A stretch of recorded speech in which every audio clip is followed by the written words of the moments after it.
ఎందుకు స్పందించాల్సి వచ్చింది, ఏ రకంగా మాట్లాడారో ఒకసారి దయచేసి మీ ద్వారా ప్రజలందరినీ కూడా కోరుతా ఉన్నా.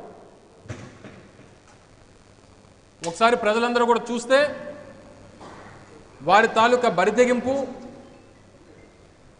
వారి తాలూకా మాట తీరు ఒకసారి మీ ద్వారా ప్రజలందరికీ చూపిస్తా ఉన్నా.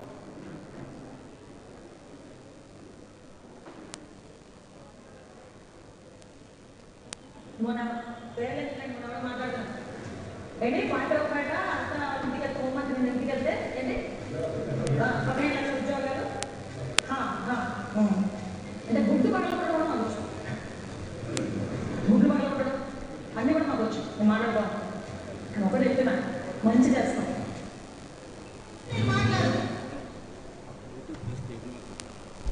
ఇది ఎవడాడు, వాడెవడో నీకు తెలియకపోవచ్చు. ఈ జిల్లాలో, ఉమ్మడి విశాఖపట్నం జిల్లాలో ఏ కుటుంబానికి లేనటువంటి చరిత్ర నుంచి వచ్చినటువంటి ఒకడు అనేటువంటి విషయాన్ని తెలియజేస్తా ఉన్నా. 1976 నుంచి జిల్లాలో రాజకీయం చేస్తున్నటువంటి కుటుంబం నుంచి వచ్చినటువంటి ఒకడు అనేటువంటి విషయాన్ని తెలియజేస్తా ఉన్నా. మూడు తరాల రాజకీయ చరిత్ర కలిగినటువంటి కుటుంబం నుంచి వచ్చినటువంటి వ్యక్తి గుడివాడ అమర్నాథ్ ఒక్కడు అనేటువంటి విషయాన్ని ఈ సందర్భంగా తెలియజేస్తా ఉన్నా. 3 తరాల రాజకీయ కుటుంబం నుంచి ఉమ్మడి విశాఖపట్నం జిల్లాలో అనేక ప్రాంతాల్లో అభివృద్ధికి బాటలు వేసినటువంటి కుటుంబం నుంచి వచ్చినటువంటి ఆ వ్యక్తి గురించి, గతంలో మంత్రిగా పనిచేసినటువంటి వ్యక్తి గురించి, ఒక బాధ్యతాయుతమైనటువంటి పదవిలో ఉన్నటువంటి ఒక వ్యక్తి మాట్లాడేటువంటి మాటలు ఇవి అనేటువంటిది ఈ సందర్భంగా మీ ద్వారా ప్రజలను అడుగుతా ఉన్నా. ఈ మాటలకి ప్రతిస్పందనే నా తాలూకా ప్రసంగం అనేటువంటి విషయాన్ని కూడా ఈ సందర్భంగా తెలియజేస్తా ఉన్నా. ఇది ఒకటే కాదు, గతంలో ఈ వ్యక్తి మాట్లాడినటువంటి మాటలు ఒకసారి మిమ్మల్ని అడుగుతా, మీరే సమాధానం చెప్పండి.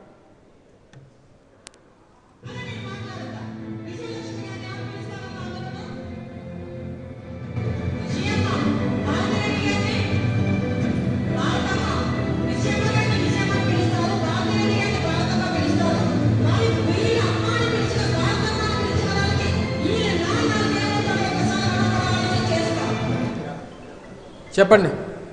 మహిళా సోదరిమణులు ఉన్నారు, సీనియర్ రిపోర్టర్స్ ఉన్నారు.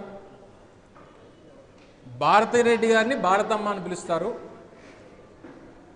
విజయలక్ష్మి గారిని విజయమ్మ అని పిలుస్తారు. అంటే భారతమ్మ విజయమ్మ అని పిలుస్తున్నటువంటి వీరికి వాళ్ళ నాన్న ఏమవుతాడు అని అడుగుతాను. చెప్పండి, సమాధానం చెప్పండి. పత్రికా మిత్రులు చెప్పండి. చెప్పమ్మా, ఏబిఎన్ రామకృష్ణ చెప్పండి. కాదు, అడుగుతున్నాను చెప్పండి. అంటే నేను మిమ్మల్ని ఏమనట్లా, దానికి అర్థం ఏంటో చెప్పండి అని అడుగుతున్నా. ఈ మాటలకి ఏ రోజున క్షమాపణ చెప్పింది ఆవిడ?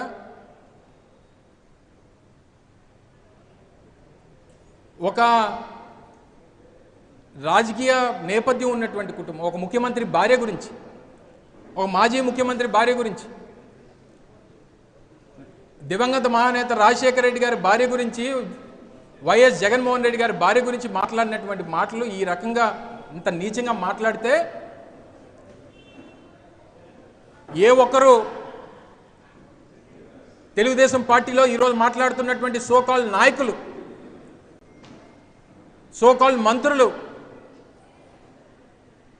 మరి వారికి అప్పుడు మహిళా లోకం గుర్తు రాలేదా? మహిళల పట్ల చేసినటువంటి అనుచిత వ్యాఖ్యలు గుర్తు రాలేదా? ఈ చేసినటువంటి వ్యాఖ్యలకి వారిని ఏ రోజైనా సంజాయిషి అడిగారా?